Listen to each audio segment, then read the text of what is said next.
masyadong maraming distraction yung mga lalaki dahil sa internet, napapalayo sila sa Diyos. Ang nagiging Diyos nila yung mga nakikita nila sa internet. Napapalayo kasi nadidistract sila eh. Kung alagaan mo lang yung sarili mo, yun, para sa akin, very godly na yun eh. Ma-realize mong nasa loob mo ito yung kingdom of God. Di ba yung seek ye first the kingdom of God and everything shall be given unto you. Sabi mo sa comment section, parang nabigyan ng power yung mga walang bilang, nabigyan sila ng power. Sige, magsalita ka dyan, di ba? Kasi Spotlight, dati may pag wala mic. kang bilang, di ka pwede magsalita eh. Pero ngayon, yung mga nagbumibili ng yelo, ay, comment section. Sino pa yung sikat?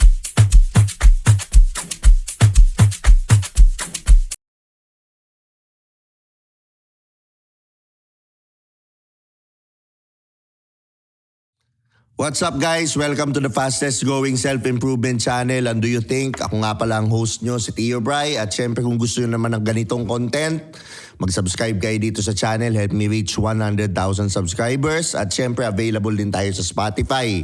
At pwede nyo rin pakinggan nito sa mga kotse ninyo. Maraming salamat sa Tritone Studios, Tritone Entertainment. Syempre, Pikutin Padrino, ang bagong scent na medyo elevated dito sa Pikutin line na pabango. Available na to sa Shopee, available na sa TikTok, available na rin sa Facebook.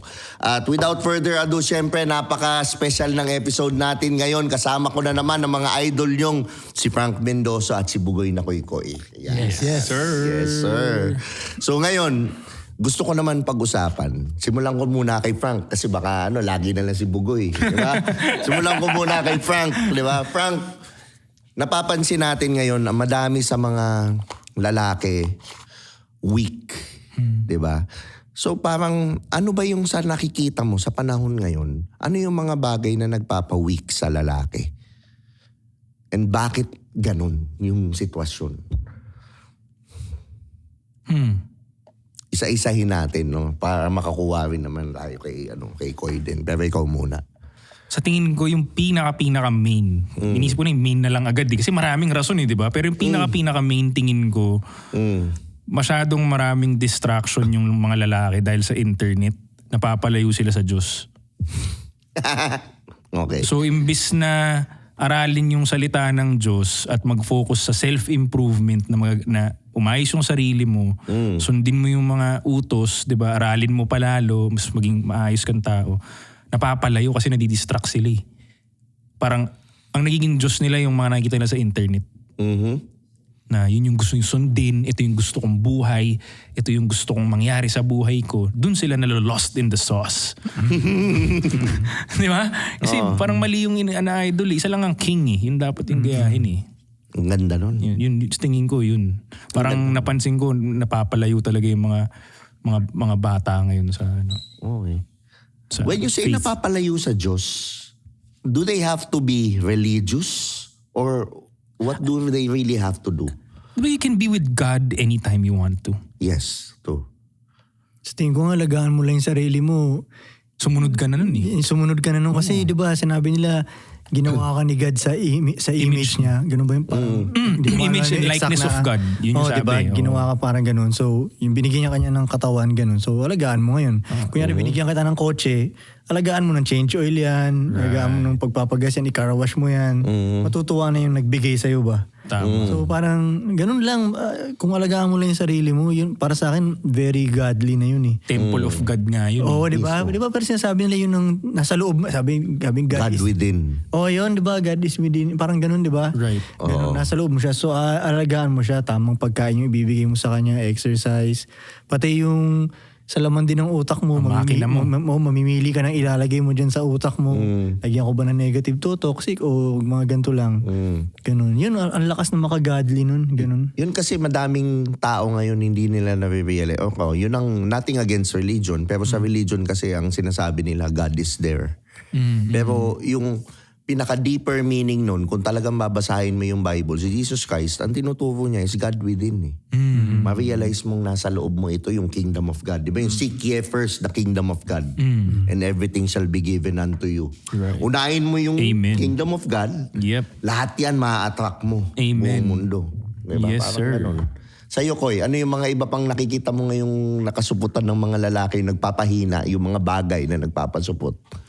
Sa tingin ko sa programming din na nakikita nila, yung mga nakikita nila sa social media, or sa mga palabas kung paano mag-act dapat ang isang lalaki, mali yung nakikita nilang example. Hindi mo rin sila masisisi kasi wala rin naman nagsasabi sa kanila na hindi yan tama.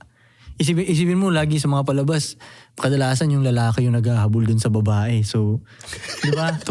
kahit toxic ng relationship o kahit ano ba, kahit di sila gusto ng babae, tuloy pa rin, ganun sa mga palabas eh. So iniisip nila, baka ganito talaga yung way. Telenovela, diba? no? Oo. Ngayon, kunyari sa TikTok din, kung iisipin mo, kadalasan yung mga content ng ibang lalaki doon, pag nagpapakute sila doon, or sasayaw sila ng mga pang-cute na sayaw na ganun. Siyempre, kunyari bata ka, di ba?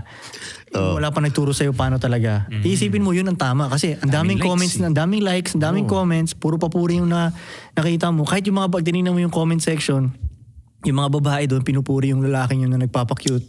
Right. So iniisip mo, tama yun. Pero hindi mo magets na, iba ang sinasabi ng babae sa gusto talaga nila. Magkaibang, yun, di ba? No, yun. So, doon sila nalilito minsan dahil iba yung nakikita nila. Parang social media is a double-edged sword eh. Pwede siyang ika-better mo or pwede rin siyang ika-worsen mo. Tapos ngayon, ang problema nga, yung mga bata, tama yun nakikita nila, yun na agad yung idol nila. Kasi nga, ang daming attention, validation eh. So akala mo yun na. Unlike dati, ang idolin mo yung tito mong maangas eh. Totoo naman. Ang galing. Yun ang idol ko din talaga eh. Yung tito mong maangas o yung tatay mong maangas, nakikita mo, siya ang idol mo. Wala ka naman titignan sa internet nun eh. Diba? Tsaka yung action star, yung action star sa movie. Yun, wala nang gumagawang action na palabas eh. Tas ang action star pa noon, hindi lover boy gaano. Action star talaga siya. Sa ending mo na lang siya makikitang lalambot. Pag ending na yung eksena, magkikiss na sila nung leading lady niya. Pero all throughout, chine-chase niya yung mission niya. Totoo. Ngayon, baliktad ni. Ang may mission yung babae pa eh. Sa mga palabas, di ba, baliktad na. Ang naghahabol yung lalaki. May mga series pa na stalker yung lalaki. Wala namang ganun palabas dati. Ang palabas dati, feminine yung babae, masculine yung lalaki, nakikipaglaban, alam mo yun? Tapos, type na type siya nung babae. Kapit sa kanya, hahabulin siya, whatever. Ngayon, baliktad eh. Parang ang ginawang image ng lalaki, dapat lover boy ka. Dapat mabait ka. Diba? Hindi na yung tulad ng dati na dapat matikas ka. Hindi ka, diba, hindi ikaw ang naghahabol. Ayusin mo yung mission mo. Doon umiikot ang dati. Ngayon, ang social media, iba eh. Tsaka kahit nga yung mga content na let's say nagpapaka-clown ka sa content or let's say kunyari ang content mo is kaya rin naglalabas ka ng mga negative na kung ano mga sinasabi mo dyan, di ba? Pag titignan mo yung comment section, sakay lahat ng tao. Parang natutuwa yung mga tao sa sinasabi mong ganun. So isipin mo, bata ka. Akala mo tuloy, yun ang tama. Yep. Na mag-acting ka ng ganun. Di ba? Na mambash ka ng tao or kung ano man, di ba? Kasi puro positive eh. Right. Yun, magsalita ka nga ng something na positive. Sa atin pa, binabash ka pa ng mga tao. So isipin tuloy ng bata, mali siguro to. Di ba? Ang tama yung itong clown na galawan. Tama. Di ba? Comments pa lang dahilan. Kasi noon walang nakikitang comment section tol eh. Ay, Comments ang dahilan. Yung mga tulunggis na nagko-comment, sila ang panira. Kasi dati wala namang comment section eh. Wala. Diba sa classroom, pag nakita-kita kayo, napanood nyo lahat yung basketball game nung gabi, ang comment section nyo, magkikwentuhan na kayo. Ngayon, kung pangit yung sasabihin mo, bad trip kami sa'yo. Mag-iingat ka. Mag-iingat ka sa sasabihin mo personally. Personal. Hindi mo pwedeng, bawa, i-bash kita, napanood kong content mo. Kinabukasan, i-bash kita harap-harapan. Suntukan tayo, di ba? Ngayon, buta nakita niya yung content mo, pak! Keyboard warrior na ako. Pak! Comment ako ng ganyan. Maniniwala ngayon yung mga bata na akala nga nila, ito ang tama. Lalo pa, alam mo, ang mga tao pa naman, pag nakita nilang ginagawa ng maraming tao, gagawin na rin nila. Kasi tama na sa mata nila eh. Tama na. Ganun talaga ang human beings. Talaga kung pag aaralin mo yung human behavior, ganun talaga sila. Kaya kuwari, lahat nag-agree na ang sky ay red. Mapapaniwala ka na rin na sky ay red dahil nakita mo sa lahat. Ganun. Kaya minsan sa comment section, pag naunahan na ng maraming hate, lahat na. Herd mentality. Yun, herd mentality sila, di ba? Yung kulit nga yun, no? Kasi sabi mo sa comment section, parang nabigyan ng power yung mga hindi dapat pansinin. Wag naman, di ba no? Yung mga taong pwede mong, yung mga walang bilang, nabigyan sila ng power. Sige, magsalita ka dyan, di ba? May Kasi spotlight, dati, may pag wala mic. kang bilang, di ka pwede magsalita eh. Di ba? Kahit sa court nga eh. Basketball court dati. Bawal ka nga mag-asar ng magaling na player Oo. dati kung wala kang bilang ha. Correct. Pwede mong asarin yung magaling na basketball player kung may bilang ka din. OG Kung may ka. tira. O, kung OG ka or magaling ka rin mag-basketball o mataas rank mo sa hood. Oo Pero nga, kunyari yung inuutosan ka lang bumili ng yelo doon, bawal ka mang asar doon. Di ba? Makukutongan ka doon, di ba? Oo, kailangan ma-earn mo muna yung respect. Pero ngayon, yung mga nagbumibili ng yelo, ay, comment section. Sila pa yung sikat sa comment section. Ang dami nilang likes makukuha kasi ang galing nilang mang-asar eh. Di ba? Nakaipon yung pang-aasar nila eh, no? Oh, di ba? Oo, Pero nabigyan yung ng power sabi mo no? ko yung mga clown, di ba yung kaklownan. Ano yung mga sample na ginagawa nakikita mo ngayong na clown to? Ako para sa, marami, di ba? Pero parang, Pero yung isang major na napapansin major, mo. hindi ko masasabing major, pero kunyari isang example lang naman. Kunyari, naninilip ka ng pera ng ibang lalaki. Kunyari masyado mong inaano yung pera ng ibang lalaki na, wala ka naman pera, mga ganyan-ganyan. Parang pitaka ka naman ng iba yan ah. Para sa akin, naka-clown shitan akong ganun eh. Diba? Hindi naman tayo ganun lalaitin mo isang lalaki dahil konti yung pera niya o naghihirap na siya. Ganun. Minsan ganun eh. Oo nga. Diba? Yung clown shit yung gagawin mong katawa-tawa yung ibang tao siguro, di ba? Ayan, isa rin yan. Para ma-entertain mo yung mga yung tao. crowd mo. Oo. Yan, naka-clown shitan din ako. Naka-clown shitan ako. Oo. Yung para sa akin din pag gumagawa ka ng ingay gamit yung pangalan ng iba.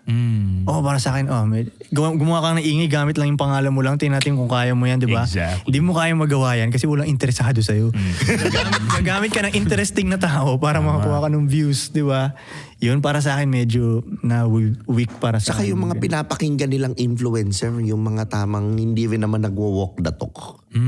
Di ba ang daming ganun? Like for example, nagsasabi, ganto, negosyante. Pero tingnan mo naman, wala namang napaputok na negosyo. Patay. Hindi madali kasi magsalita rin sa internet talaga. Madaling dayain yung feed mo eh. Magmumukha kang ano. Ang makaka-detect na lang dun yung mga tunay din eh. Real ones. Di ba? Mga real ones. Or pwedeng hindi mo ba-detect talaga. Tapos sa personal mo na makikita, shit, tulunggis rin pala to. No? Tulad nito, ayoko na lang mag-name. Nag-aano ng relationship, babae to. Biglang all of a sudden, boom! Putang na, sa kanya nangyari. Yung asawa ng babae. Oh no. Pinay? Oo, Pinay. Malamang nakita mo na rin sa ano yan. Ayoko na lang mag-mention ng name. Pero ganun yung yung lalaki. Yung asawa pala, kumukuha pala ng walker. Cheater. Tapos pinag-fiestahan din sa internet. Okay. Diba? Parang, again, yun nga. Minsan, nakakatakot din mang-judge, kasi babalik sa lahat yan. Correct. Ba, siya? Nag-relationship advice yung niya? Oo, yung mga niya na kayong mga babae, ganito kayo dapat. Babae siya? Kayo? Oo, babae. Ngayon, mga asawa nyo, tingnan nyo, ganyan. Biglang boom! Mahirap tumanggap ng relationship advice mula sa babae. Di ba? Mahirap. Iba yung Madaming sinasabi ganun nila ngayon. Iba yung sinasabi nila Oo. Kasi kung titingnan mo nga rin, kaya tanongin mo yung lalaki, anong type mong lalaki? Sasabihin niya yung listahan niya ng type ng lalaki. Pero hindi yun yung lalaking sinasamahan niya. Tsaka na-attract siya. Hindi yun yung sinesex mong lalaki. Yung binanggit mong yan, hindi yan yun. Yan yung mga friend zone mo.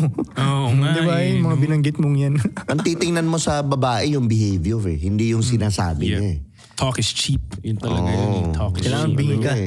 Oo, yun. Kasi pagka yun nga, sinasabi nila, gusto ko nice guy, yung sweet. Yun. Nagkaroon na sila ng ganun, ilang beses na pinadala ni God sa kanila. Pinrend-zone nila lahat. Puta yun. Diba? Pero nagdadasal sila nun. Bigyan mo ako ng maayos na lalaki. Gagi sa tagal-tagal ko na sa game na ganito, natuto na talaga ako maging bingi talaga. Narinig ko na lahat yan talaga. Narinig ko na yan, nabasa ko na yung message na yan, lahat yan na ko na. Kaya natuto na ako na yung ang gagamitin ko lang, yung mata ko lang. Titingnan ko lang yung actions niya, ganun. Galing silang magsalita sa totoo lang. Kaya nabibiktima yung ibang lalaki doon dahil yung mga lalaki, yung lalo na hindi pa aral sa mga gantong game, mahina rin yung tenga nila. Madali silang madaan sa mga sweet words ba? Diba? Mahina sila sa ganun. Kaya kailangan experience din sa tingin ko eh. Sabi nga nila, kailangan maka-experience ka muna ng 1,000 bitches bago ka makahanap ng tamang babae para maintindihan mo ba? Maintindihan mo, di ba? Actually, doon rin ako eh. Yung parang sa paano mo masasabing ito yung gusto mo kung walang ibang option? Correct. Kasi Kung yan lang ang option mo, hindi mo gusto yan. Yan lang ang option mo. Magkaiba yun. Oo. Magkaiba yun. The best talaga sa'yo yan. Yan lang meron ka eh. Diba? Pero kung may options ka at pinili mo pa rin to, ito talaga yung gusto mo. Tsaka yung pinili mo, mafe-feel niya talagang, shit. Sa dami ng Oo. Ako, Sa iba daming ako. ka-level niya, mas mataas sa kanya, whatever, siya pa rin yung pinili. Yun ang gusto talaga. Mas binavalue. Yung siya lang mag-isa, mas lalong, di ba nga, like, let's say, sorry wala naman magagalit, hindi naman, comparison lang to. Ang isang aso, bigyan mo ng isang buto, hindi niya papansinin eh. Okay. Pero dalawang aso, bigyan mo ng isang buto, Mag-aagawan. Mag-aagawan yan. Okay. Di ba? Yung behavior, gusto ng competition eh. Iba yung medyo may onting competition. Ang babae gusto ng competition talaga eh. Ayaw nila ng lalaki na wala silang kakompete. Putsang boring sa kanila. Wala nagkakagusto dito. Ba't ako nagkagusto dito? Di ba? Marirealize nila later yun eh. Kaya napabuisit sila eh. Di ba? Wala nagkakagusto dito. Wala nagkakagusto. Social proof kasi yun eh. Oo, exactly. Tsaka tama rin yung ginagawa ng lalaki. Most likely kami mga nagkakagusto sa kanya, di ba? Kagusto-gusto siya eh. Tama yun. So para sa babae, dapat gusto rin niya talaga yung lalaki na may nagkakagustong ibang babae. Yun nga daw yung number one trait ng lalaki na hindi na kayang iwasan ng babae psychologically. Magugustuhan na niya agad yung lalaki kapag may social proof yung lalaki. Kahit hindi niya talaga gusto yung lalaki, pag nakita niyang may gusto yung ibang babae dyan, most likely gusto Or niya yun. yung mga ex. Uy, ang gaganda ng mga ex ito. Ex, Exactly. ganito Social to, proof again. Social proof eh. Maganda rin ako Kailangan ako rin maging girlfriend niya. Parang ganun. May ganun eh. Parang Competitive talaga sila eh. sa bar nga daw pag pumasok yung isang lalaking sakto lang, tapos apat yung kasama. Like for example, tapos yung apat na yun masaya, tumatawa, inaano-ano siya, versus yung pogi na mag-isa lang sa bar. Wala. Mas may Wala. dating yung isang Yep. lalaking ano. Social Alam mo, proof. ang Di ba Koy? Pero alam mo, ang timpla din nata dyan, let's say, kunyari marami nagkakagusto sa'yo. Pag nakikita din ng ibang babae na lahat yung pinapatulan mo, ayaw ka din nila. Ayaw ko na niya. Kasi easy to get parang ka eh. madali kang makuha. Easy access ka eh. Madali kang Totoo makuha. din. Kaya, Gusto nila yung hard to get, syempre. Kaya, marami nagkakagusto. Pero hindi ka basta-bastang nadadagit ba na babae? Kahit gano'ng kaganda pa ha. Kumbaga maarte ka rin. Siyempre, ang mo dyan, itong babaeng to maganda nga to, pero masisira ba ang peace of mind ko nito? Di ba? Makakadagdag ba sa, makakapadali ba nito? Makakakontribute ba siya sa buhay ko? Yung ganun. Pero mostly ng lalaki hindi ganun. Naiintindihan ko rin kung bakit. Kasi mostly ng lalaki nga naman, 99% hindi naman talaga gustuhin ng babae. Kaya kung sino mang dumating sa kanila, Yun na yun. yun na yun. Di ba? Kaya parang naiintindihan ko din sila sa side na yun. Di ba? Ganun. Pero ang mas masaya nga maging lalaki kasi mas madaling pwedeng, bawa pangit na lalaki, halimbawa, wala nagkakagusto. Kaya mo pang i-turn yun sa may magkakagusto sa'yo. Oo, Hindi naman. katulad Kaya ng mo pa, babae, mas mahirap. Babae, tas yung totoo. physical appearance niya hindi ganun Hindi ka-okay. Paano mo ito-turn yun? Mahirap. Sabi nga nila kahit Salamat, doktor. Sabi nga Well, nila yun kahit, na lang, di ba? kahit mabait ka doong babae, parang ang hirap labanan pa rin. Oo, Kasi eh. kunyari hindi ka blessed in the face. Yun nga eh. Kasi Kasi mabait ka, pero ang hirap pa rin ganun eh. judgmental lang mga tao sa itsura eh. Ganun talaga eh. So, pero ang lalaki, medyo swerte eh. Kasi kahit di maganda physically, kaya mo pa yung i-turn. Ayusin mo yung buhay mo. Tingnan mo. Oo. Maraming magkakagusto sa'yo. Dumami diba? pera mo, maganda ka magdamit, Oh, mabango nakakatawa ka, ka. pikutin padrino. Yan na. Naka-MNLA, nakapikutin Yes, sir. padrino. Yes, diba? sir. Merong nisisinghot. Yan na yung, di ba? Pero alam mo, pag sa tingin ko nga dapat talaga ako mamimili kayo ng babae. Huwag kang mamili gamit yung mata mo at ethics mo. Doon ka mapapahamak kadalasan eh. Alam mo Huwag kang yan ang mag-shopping. minamaster ko. Ngayon, nahihirapan ako Koy Huwag kang mag-shopping gamit ang mata at ethics mo. Kailangan para, isipin mo pa rin talaga kung ano ba, makakadiaan ba ng buhay ko to siya? Bibigyan niya ba ako ng peace? Matutulungan niya ba ako? Ganun. Ngayon, ang inaano ng ibang tao sa akin, tinatanong nila, well, Diyan kita idol paano kung hindi maganda yung yung babae? 'Di ba? Well, of course, pumili ka pa rin. At least pasado man lang kahit papano sa'yo. Exactly. Kahit hindi yung pinakagusto mong type of beauty, pero yung pasado man lang sa'yo, di ba? Kasi sooner or later, Gaganda dahil yan sa maganda mata yung mo. relationship nyo, gaganda yung babae, Gaganda yan. magbo-bloom yung babae, maganda yung relationship nyo di ba, magbo-bloom. Tapos yung pag sinasabi ko rin na, magkagusto ka lang dun sa mga may gusto sa'yo. Tanong din naman nila, paano kung hindi maganda yung nagkakagusto sa akin? Sabi ko, okay lang yun kasi natural magkakagusto rin yung mga hindi magaganda sa'yo kasi magandang lalaki ka eh. Yung mga hindi magagandang nagkakagusto sa'yo, patunay rin yan na may something kang tamang ginagawa. Magandang lalaki ka eh. Pero pustahan tayo, may nagkakagusto nga sa'yo hindi maganda, may magkakagusto rin naman sa'yo maganda. Ganon. Kumbaga, wag kang mainis na hindi maganda yung nagkakagusto sa'yo. Natural yan, maganda kang lalaki. Lahat magkakagusto sa'yo, maganda o hindi. Di ba? Mapayat o matawa, magkakagusto talaga sa'yo dahil maganda kang lalaki. Di ba? So yun, pero yun nga, importante dun, huwag mag-shopping gamit yung mata at edits. Dun lahat napapahamak eh. Lahat ng napahamak na lalaki, dahil nag-shopping siya mata at edits, lahat. Tapos di na niya kinilala. Hindi niya kinilala. Hindi niya inalam yung history. Pero kailangan mo ng matinding discipline talaga no? Sa tingin ko, no? experience muna. Experience muna sa Dadali mga ang babae. disiplina. Tapos dadali ang disiplina. Ang hirap magdisiplina sa babae kung wala kang experience ng babae. Totoo. Wala. Susunggaban mo lahat ng yun unang nga eh. dumating sa'yo. Exactly. Kaya pag pinarami mo yan, di ba, marami kahit kang gano'n ka experience. pa kaganda. Ang priority ko, yung empire ko at sarili ko, Talaga. kahit gano'n ka Talaga. kaganda, Talaga. hindi Talaga. mo magugulo. Oo. Aabot ka Oo. naman sa ganun eh. Pero kailangan marami-rami ka kahit papaanong nasubukan na experience. Para hindi ka natigang. Oo, para Diba? hindi ka na-excite pag may maganda. Di ba? Pag may maganda, alam mo na anong dala niyan? Di ba? Ano muna dala? Kilalanin mo muna. Pero tama yun. Ako rin medyo gano'n na yun. Pero minamaster ko pa din. Hindi pa yung, iba yun sa'yo eh. Okay. Pero yun yung one thing na ina-admire ko sa'yo na ano mo yung gusto ka. Iba yung frame mo. Yung gusto ka lang ng babae. Oo. Yun, okay. Yung anak ko nga kailan nung kami, nag-family day kami. So nakita ko siya, natutuwa ako sa anak ko. Dahil kasi, hindi siya katulad ko ba na sa humaling sa ganda. Okay. Yung anak ko, parang di nakita ko na yung mga magaganda sa school niya. Bakit hindi yan? Dad, hindi ko gusto yung mga energy niya. Naiintindihan niya.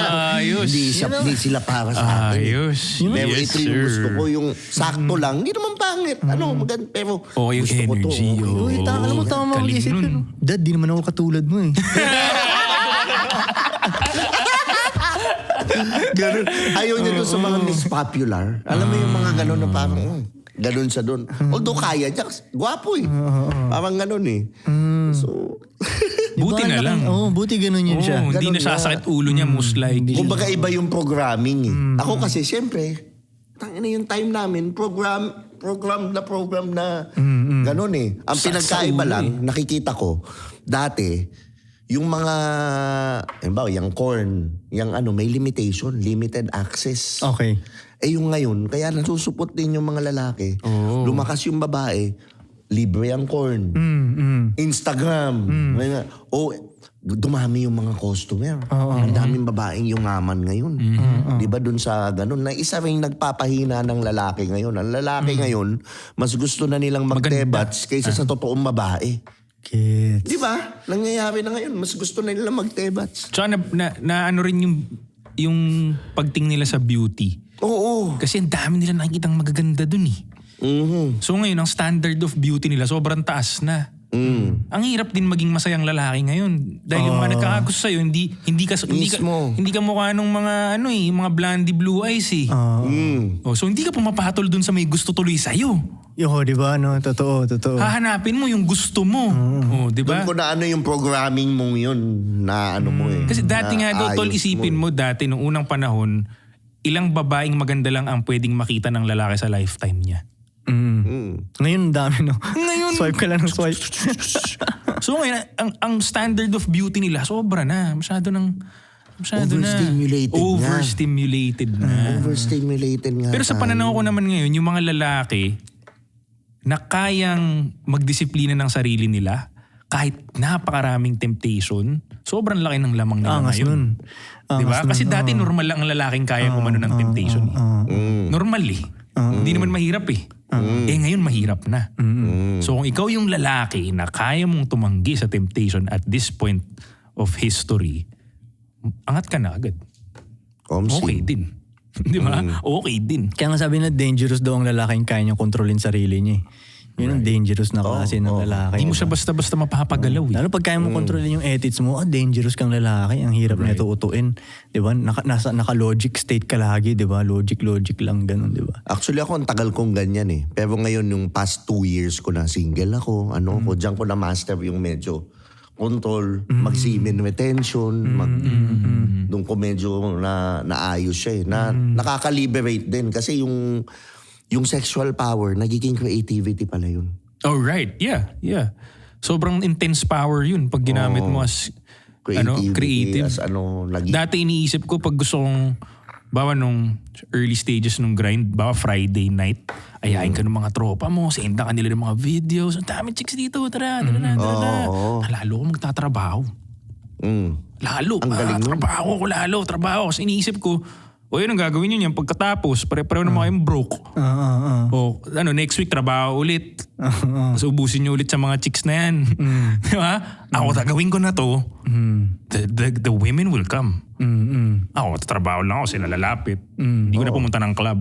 Di ba? So, yun na nasa isip ko nun. So, mas mabisa nga talaga. Nakabuo ako ng business, nagamit ko yung energy na gusto kong lumabas, gusto kong sumama, pero... Tsaka mas masarap lumabas pag matagal kang di lumabas. Tas dun na ako lalabas, di ba? Yung energy mo, nakapag-drop ka na, nakapag-release ka na, pumera ka na, okay na. Boom, lumabas. Masarap mag-trip, no? Pag ginamit mo yung labas na parang reward mo, Reward mas system masarap talaga. siya sa pakiramdam. Hindi kasi katulad yung mga ibang tao, tol, pupunta sila ng club dahil malungkot sila. Tayo pupunta tayo ng club dahil masaya tayo eh. Tama. Lalo na uubos sila. Dahil malungkot sila, di ba? O tayo, kailan pag nagbibira tayo, dahil masaya tayo, dahil may sineselebrate tayong something. Right. Kaya mas masaya tuloy, di ba? Hindi siya takas siya, di ba? Hindi escape eh, no? Tama. Alam mo, naisip ko nakaraan, sa mga bata ngayon, kunyari, yung corn nga, di ba? Ano kayang effect sa bata ngayon no, na Bata hindi ka pa tulad lang dati. Pag nanonood tayo ng ganun, basic lang mapapanood natin. Wala mo na yung mga extreme. Wala mo internet eh. Basic lang. Basic na corn lang. Tinago pa sa'yo. Ngayon, Tinago pa. Oo, tas eto nakatago pa. Naka-label na kung ano-anong... Ito pa i-schedule mo pa yun dahil Saturday pa aalis sila nanay tatay. I-schedule mo pa yun. Tsaka hindi Monday pa ganun lang. ka-hardcore yung videos Kaya nun. nga, Natin hindi nga pinapakita yung genitals. Yun na nga Diba? ang point ko. Minsan iniisip ko. Romance ang dating eh, di ba? Minsan iniisip ko ano kayang effect sa bata. Gusto ko inisip ko yung future nila ba na nakakita na agad sila ng mga extreme ngayon. Like gangbang, kung ano pang like extreme pa talaga. Nasa daliri lang nila yung ano kayang effect nun, di ba? Kasi parang... Kailangan nila ma-stimulate na ng sobra. Di ba parang isang tropa natin na nakilala natin nun, yung European, French ba siya? Grabing stimulation yung kailangan niya, no? Oo, kasi parang naging corn star siya eh. Parang ganun. Lalaki to, babae? Lalaki. Kaya hindi niya natuloy ma-enjoy yung normal na sex Oo, lang. may ganun nga. Malala na siya, ma-enjoy. tol. Malala na.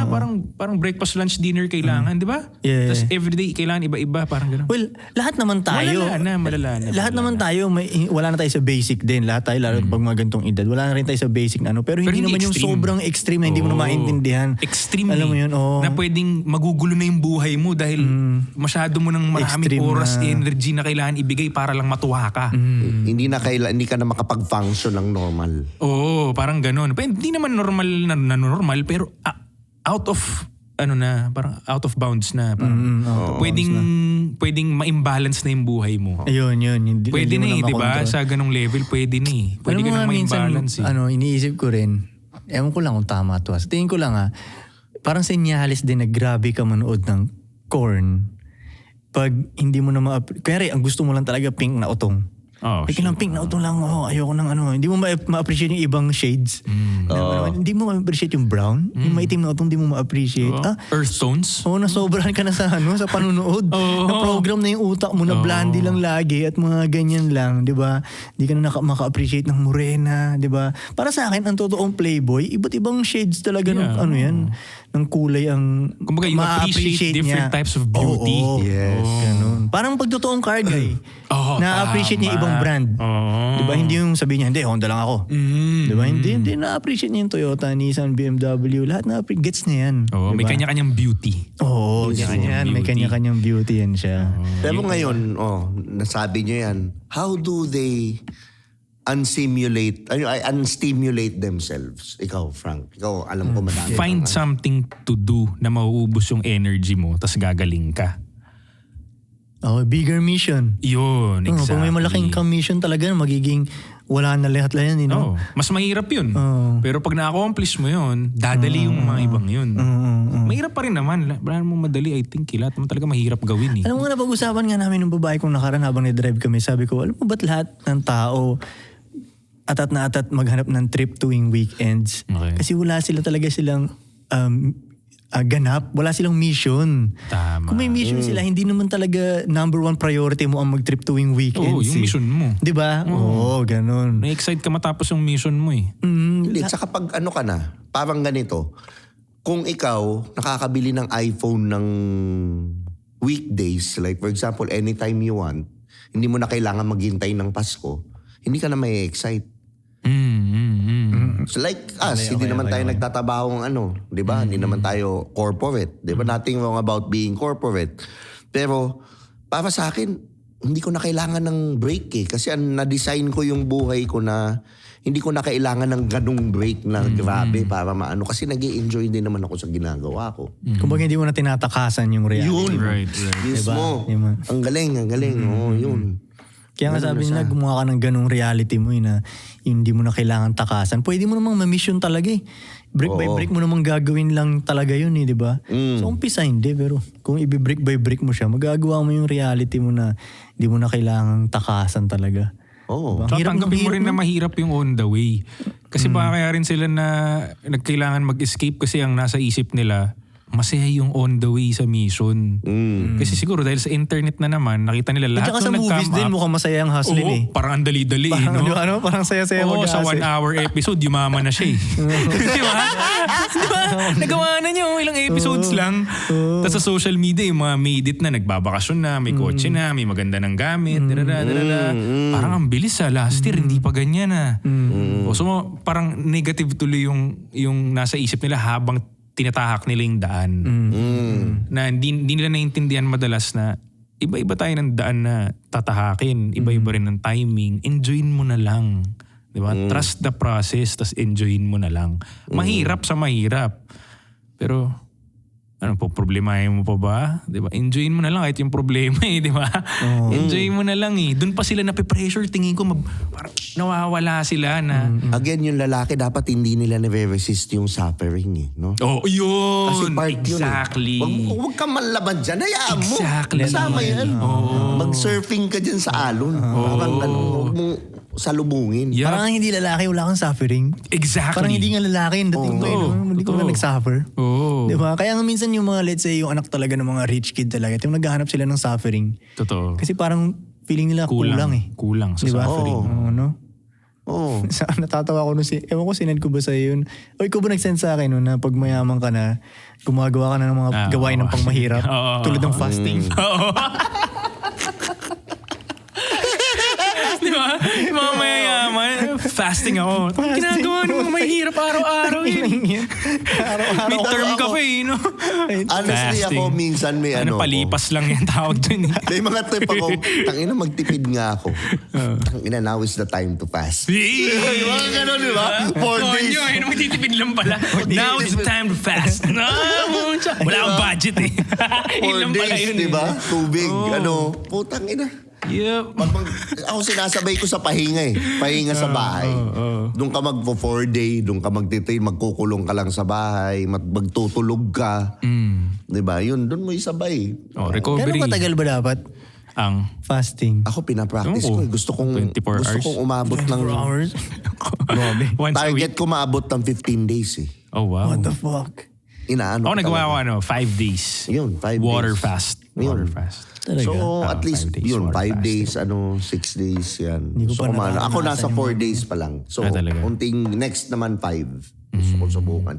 Inunti-unti ko, hindi naman siya yung talagang 1 week agad. Hindi eh.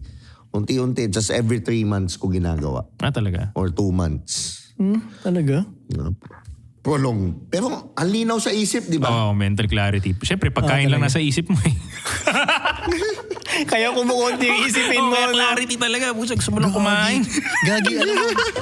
Mula nung may hinawakan, meron kaming hinahandle ng mga boksingero ngayon. So may dalawa akong boxers ngayon na hinahandle. Congrats ah. Congrats ah. Congrats.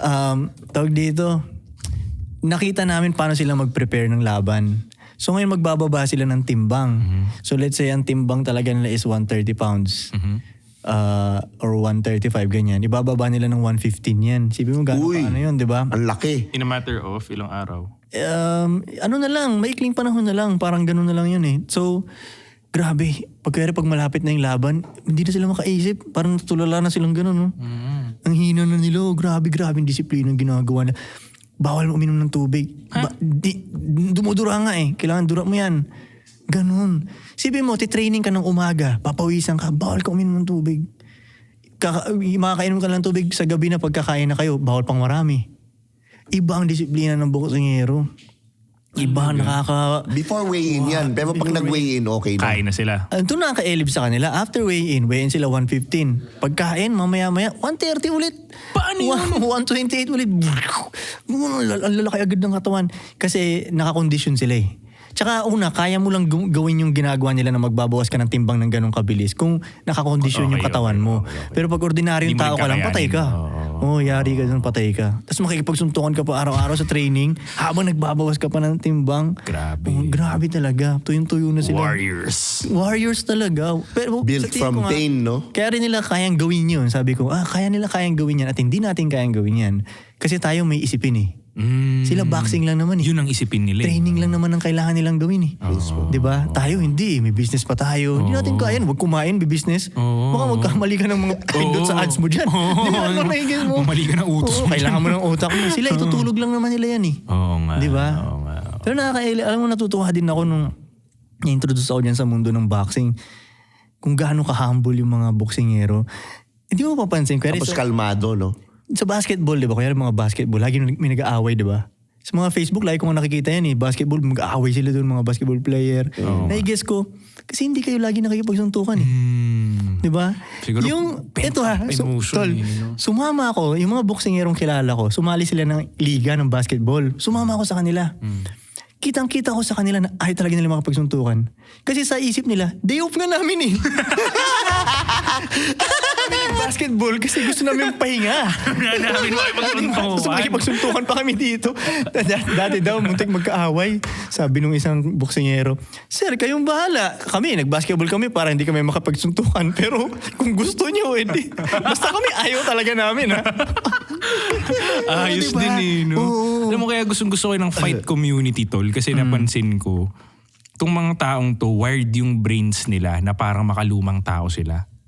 Kasi warrior. Kasi warrior eh. Bakit mo pa gusto makipagsuntukan sa panahon ngayon? May dahilan pa ba? Oo nga, no? Sila, ano pa rin eh, no? Diba? Dati kailangan mo talaga. Kailangan mo pumatay. Kailangan mo to survive. Eh ngayon, anong dahilan? Pwede Sport trabaho na lang mo, whatever. Pero ang daming trabaho. Diba? Kaya gusto ko sila kasama eh. Kasi most of the time, iba yung wiring ng utak nila. Parang iba. Iba. Makaluma. Ang bait nga nila. Pag pumupunta kami ng mga boxing event, wala ka nakikita nag-aangasan eh. Diba? Isipin mo yung champion dadaan sa harap mo, ganun mag-i-excuse pa yung champion ha. Pumunta ka ng hip-hop event kung gaano kayabang yung Di ba? Yung mga rapper doon na grabe magbisyo. Yabang-yabang ito. Pag ito sinuntok ko. Chase out eh. Di ba? Pag ganunin mo lang sa tiyan yung titiklop yun. Sa dami ng bisyo nun, di ba? Ganun. Kasi nagigess ko rin dahil kung pupunta ka ng mga rap event, hindi naman talaga nila mundo makipagsuntukan. So parang gusto nilang testingin sarili nila, di ba? Hindi katulad sa boksingero. Alam nila. Natatakot na nga sumuntok ang boksingero. Ako nga, hindi naman ako professional fighter pero sa years ng training ko, natatakot na rin ako sumuntok dahil alam mo yung kayang gawin. Nakakatakot na rin hindi makasakit. Hindi sa pagyayabang na mayabang pakinggan eh. Mayabang pakinggan. Pero nagets ko rin yung naawa ka sa masusuntok mo. Nung natuto na akong sumuntok. Di ba? Parang sinasabi ko ngayon sa kasama ko na, pwede na ito makapatay ah. Diba? Literally, it only takes 8 pounds of force para makapatay ka sa lalamunan eh. Ano pa kung pro fighter ka? Ano pa? Kaya yun nga, ang point yung mga ko kilala kong pro fighter, wala humble Wala talaga. pa tayo sa kanila hindi eh, di ba? papalagyan, hindi lalaban yan. Natatakot sila makapatay. Exactly. Meron akong kilala, pinakita, may dumaan dun sa gym namin nakaraan. Sabi ng coach namin, dati nakapatayan, suntok lang. Maliit kasi siya. Maliit siya. Ganun, matanda na siya, maliit siya. Tapos nung panahon niya dati, pinagtripan siya ng mga tambay kasi nga maliit. Boksingero siya, sinapak niya, nakapatay siya, nakulong siya. Oh no. Ganun. Isipin mo no, para sa kulungan kang ganun. Nakapatay. Sabihin, pre, anong kaso mo? Tay, nakapatay itong kamao ko eh. Pinipigilan. Layuan lahat. Wild doon, no? Pinipigilan ko nga to. Ewan ko ba nakasuntok pa si Eko. Di ba, no? Sipin mo yun, no? Like, Yeah. fuck, man. Dito lang talaga, hindi talaga. Kaya tingin kong humble din sila tol eh. Alam Humble nila talaga. Alam nilang kaya rin silang patayin. Yun. Ayaw na nilang magkatestingan pa. Tol, isa pa yun. Laging, ang pinaka mabibigay na lesson sa'yo nun, parang bato topic lang pala. Lagi kang may katapat. Oo. Kahit gaano ka kalakas dyan, may katapat ka. Alam May nilang tapat kaya ka. nilang pumatay, pero alam din nilang kaya pumatay nito. So magkakapatayin ba tayo? O mabait na lang tayo ngayon? Di ba? Mabait na lang tayo kasi aabot tayo sa patayan talaga eh. Totoo, Hindi katulad pag hindi marunong walang fighting. Hindi naman nila kayang umabot sa patayan din eh. Hindi rin nila gets na pwede silang umabot doon. Okay. Diba? Kumbaga, capacity-wise, hindi ganun kadali para makapagpatayan sila. Kaya, pwedeng, tara game, away tayo. Di ba? Pwedeng kalmot ka lang, black eye ka lang eh. Kung mga fighter talaga, mahirap yan. Lalo nakikita niyo yung mga videos na random sa streets fighter tapos may ataking civilian. Ayaw talagang umatake pa nung fighter. Fighter. Oo, lagi. Madalas, lagi. di ba? Fighter. Wala pa nga Dahil ako nakita makakasakit talagang sila. ng gulpi. Talaga hindi. Lagi, lalayo muna. Tatry niyang ipari. Tatry muna niyang i-block. Babanatan lang niya sa body. Sa totoo lang, isang banat lang niya sa ulo, tapos naman na. Kung meron- Tukin mo sa lalamunan, tapos na. Kung meron mang fighter na gusto makipag-away talaga sa streets, fucked up in the head na yun siya. May mga personal problems na yun siya. Pero kung yung normal lang na fighter, wala. Iwas talaga yan sila sa gulo. Kasi gusto nga nila mag-day off. Kasi kanina nag-sparring sila, di ba? So lalabas sila sa streets, tuntukan ulit. Ay, napagpahingayin nyo naman ako. Pero alam mo, sa fighting community, ang magandang samahan lang dyan, mga boksingero. Pero yung mga nakapalibot dyan na, yung mga businessman na dyan, ayaw mo rin. Kanya-kanyang Yung ahas din fighter eh. ang gusto mo Kung may lang mga eh. sungay, yung mga fighter. Oo. Pero yung business nan sa paligid Yung mga niyan, suits. Oo, yung mga ganyan. Parang di mo rin trip yung mundo na yan. Maraming ahasan din, ganyan, palakasan, kanya-kanya-kanyang Saka mafia. sungay. Oo, yun, may mga ganyan. Dami na mafia, Mafia no? shit. Kaya sa boksingero lang silang sarap kasama yung mga boksingero. No, yun ganun. nga, yun. Ayan. Anyways, Frank, promote. Okay, mn-la.com, dailyflightglobal.com. Yun lang naman. You Stay know, fly. Bugoy na Koy Music, syempre. Pag ang sabi nila, yun? May nakita akong tweet eh. Bugoy na Koy Music, pang balanse sa mga sad days. Parang Yes, ganun. sir! From sad boy to bugoy. Tama. Diba? Oo. Ako naman, syempre, Picotin Padrino, available sa lahat ng platforms. So, mabibili nyo na to. At salamat sa Titone Studios, Titone Entertainment. Huwag kalimutan mag-subscribe para mag 100,000 to. Pakinggan nyo rin sa Spotify. Syempre, ako si Tio Bray, kasama ko si Frank, kasama ko si Bugoy. See you on the next episode. Thank you. Yeah. Yes.